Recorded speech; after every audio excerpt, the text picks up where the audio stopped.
Hi friends, welcome to Jnanabindu YouTube channel. ಈ ಒಂದು ವಿಡಿಯೋದಲ್ಲಿ ರಗಳೆ ಅಂದ್ರೇನು ಮತ್ತು ರಗಳೆಯಲ್ಲಿ ಬರುವಂಥ ಒಂದು ವಿಧಗಳನ್ನು ಉದಾಹರಣೆ ಸಮೇತವಾಗಿ ತಿಳಿದುಕೊಳ್ಳುತ್ತಾ ಹೋಗೋಣ. ರಗಳೆ ಅಂದರೆ ಸಂಸ್ಕೃತದಲ್ಲಿ ರಗಟ ಎಂಬ ಒಂದು ಶಬ್ದದ ತದ್ಭವ ರೂಪವನ್ನು ನಾವು ರಗಳೆ ಅಂತಂದೇಳ್ಬಿಟ್ಟು ಕರಿತೀವಿ. ಈ ಒಂದು ಟಾಪಿಕ್ಗೆ ಸಂಬಂಧಪಟ್ಟಂತೆ ಅನೇಕ ಒಂದು ಪರೀಕ್ಷೆಗಳಲ್ಲಿ ಪ್ರಶ್ನೆಗಳನ್ನು ಕೇಳಲಾಗಿದೆ. ರಗಳೆಯನ್ನು ಮೊದಲು ಬಳಸಿದವರು ಯಾರು ಅಂದರೆ ಪಂಪ. ಓಕೆನಾ. ರಗಳೆಯ ಕವಿ ಅಥವಾ ರಗಳೆಯ ಒಂದು ಜನ್ಮದಾತ ಯಾರು ಅಂತಂದಿದ್ರೆ ಅದು ಹರಿಹರ. ಈ ಎರಡು ಪ್ರಶ್ನೆಗಳಲ್ಲಿ ಕನ್ಫ್ಯೂಸ್ ಮಾಡ್ಕೋಬೇಡಿ. ಓಕೆನಾ. ನೆಕ್ಸ್ಟು ರಗಳೆಗಳಲ್ಲಿ ಪಾದಗಳು ಅಂದರೆ ಸಾಲುಗಳು ಇಂತಿಷ್ಟೇ ಇರಬೇಕೆನ್ನುವಂಥ ಒಂದು ನಿಯಮವಿರುವುದಿಲ್ಲ, ಎಷ್ಟು ಬೇಕಾದರೂ ಇರ್ಬೋದು. ಜೊತೆಗೆ ಈ ರಗಳೆ ಎಂಬುದು ಮಾತ್ರಗಣಕ್ಕೆ ಸಂಬಂಧಪಟ್ಟಂಥ ಒಂದು ಪದ್ಯಗಳಾಗಿರ್ತವೆ. ರಗಳೆಗಳಲ್ಲಿ ಮಾತ್ರಗಣಗಳು ಪ್ರತಿ ಪಾದದಲ್ಲಿ ಕೂಡ ಅಂದರೆ ಪ್ರತಿ ಸಾಲುಗಳಲ್ಲಿ ಕೂಡ ಸಮವಾಗಿರ್ತವೆ.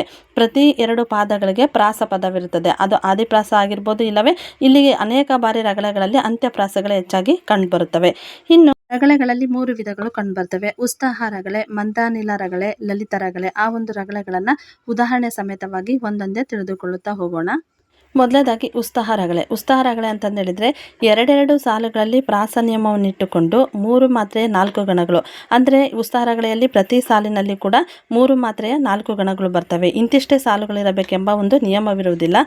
ಜೊತೆಗೆ ಈ ಒಂದು ಪ್ರತಿ ಎರಡು ಸಾಲುಗಳಿಗೆ ಪ್ರಾಸ ನಿಯಮವಿರುತ್ತೆ. ಅಂದರೆ ಇಲ್ಲಿ ನೋಡಿ, ಲಳ್ಳಿ ಮತ್ತು ಲಳ್ಳಿ ಎರಡೆರಡು ಸಾಲುಗಳಿಗೆ ಪ್ರಾಸ ಪದವಿರುತ್ತದೆ. ಪಾಡಿ ಆಡಿ ಇದು ಅಂತ್ಯಪ್ರಾಸವನ್ನು ಒಳಗೊಂಡಿದೆ ಉತ್ಸಾಹ ರಗಳೆ. ಇನ್ನು ನೆಕ್ಸ್ಟ್ ಬರೋದು ಮಂದಾನಿಲ ರಗಳೆ ಅಂತಂದೇಳಿದರೆ ಪ್ರತಿ ಪಾದದಲ್ಲಿ ಕೂಡ 4 ಮಾತ್ರೆಯ 4 ಗಣಗಳಿರ್ತವೆ.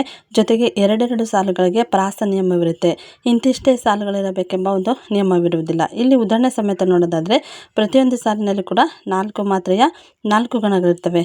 ನೆಕ್ಸ್ಟು ಎರಡೆರಡು ಸಾಲುಗಳಿಗೆ ಪ್ರಾಸಪದ ಅಂತ್ಯಪ್ರಾಸವನ್ನು ಒಳಗೊಂಡಿರುತ್ತೆ. ನೃತ್ಯಂ ಸತ್ಯಂ, ಹೌದಾ, ಇವೆರಡು ಸಾಲು. ನೆಕ್ಸ್ಟ್ ಬತ್ತಲ್ ಮತ್ತು ಸುತ್ತಲ್ 2 ಸಾಲು.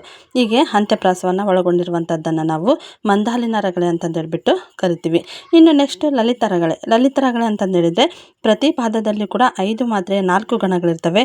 ಜೊತೆಗೆ ಇಂತಿಷ್ಟೇ ಸಾಲುಗಳ ಇರಬೇಕೆಂಬ ಒಂದು ನಿಯಮವಿರುವುದಿಲ್ಲ. ಇದು ಕೂಡ ಎರಡೆರಡು ಸಾಲುಗಳಿಗೆ ಪ್ರಾಸ ನಿಯಮವನ್ನು ಹೊಂದಿರುತ್ತದೆ.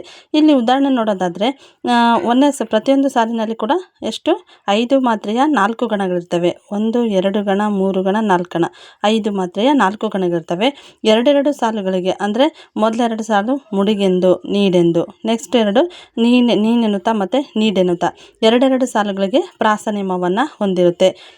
ಈ ಲಲಿತ ರಗಳೆ ಈ ರೀತಿಯಾದಂಥ ಒಂದು ಲಕ್ಷಣಗಳನ್ನು ಹೊಂದಿರುತ್ತೆ. ಈ ಒಂದು ಮಾಹಿತಿ ನಿಮಗೆ ಇಷ್ಟ ಆದರೆ, ಇದರಲ್ಲಿ ಏನಾದರೂ ನಿಮಗೆ ಡೌಟ್ಸ್ ಇದ್ದರೆ ನಮ್ಮ ಕಮೆಂಟ್ ಸೆಕ್ಷನ್లో ಹೋಗ್ಬಿಟ್ಟು ಕಮೆಂಟ್ ಮಾಡಿ. ಈ ಒಂದು ವಿಡಿಯೋನ ಲೈಕ್ ಮಾಡಿ ಮತ್ತು ಶೇರ್ ಮಾಡಿ. ನಮ್ಮ ಚಾನಲನ್ನು ಸಬ್ಸ್ಕ್ರೈಬ್ ಮಾಡಿ. Thank you.